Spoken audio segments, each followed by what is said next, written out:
Were any of you one of the 4,100 people that got introduced to the Rover Reddit this morning? I feel like I'm going crazy because I'm not sure if I read it right at this point. This clearly overwhelmed, clearly young and inexperienced OP reaches out because they're not sure what to do. People tear them to shreds. And I'm confused, right? Because I'm reading this, I'm reading the text messages, I'm reading the summary, and everybody's just like, well, this is your own fault. You agreed to do the job. And they're tearing them apart, even though the clients admit to making a breach. And there's nothing inconsistent between the narrative and the text messages to suggest that OP did anything maliciously. Now, could OP have communicated better? Could OP have done better? Yeah, probably. But all of us could and would and should in all of those moments that are like that, right? But what's wild to me is the only thing that I can find that OP was like truly guilty of is being a low-page worker in a gig job. Between the narrative and the communications, it's pretty clear there was a miscommunication between what was expected and what was going to happen.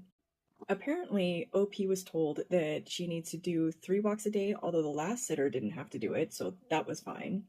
And that she was going to have to make sure that they ate breakfast and dinner. No big deal, right? Come to find out, day 7 in a 15-day run, that they have been recording her sleeping on the couch and that they're aware that their very particular uncommunicated rules have not been followed. It's at this time that she finds out that if one of the dogs, the one with the most issues, is not participating in the eating, she needs to hand feed him. Experienced pet sitters know you don't force any animals to eat. You report if they are not eating for a long time, but if the animal is eating at least one meal voraciously a day, you're not too concerned, even if they do get 2 meals a day, because every animal adjusts to anxiety and changes in the home very differently. It's also at this time that she finds out that there are specific times, not windows, in which all of this is to occur.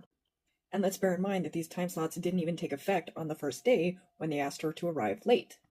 Regular pet sitters know that dogs that are used to being walked at certain times of day regularly throughout the day are used to being walked at certain times of day regularly throughout the day, and they don't typically turn back unless they have a good reason. Like it's hot in the middle of the summer, like they don't want their paws on the hot asphalt, like they already have stomach issues and they don't feel well. Dogs want to be outside, dogs want to play, dogs want to go to walk. It's also at this time that she finds out that that midday walk is mandatory, not optional, even though it was optional for the last sitter. The dogs are regularly not wanting to go out midday anyway. They're turning back. And the owners are like, whoopsies, forgot to let you know this key phrase for this thing that happens very regularly that we might have need to warn you about so that you would know not to turn back.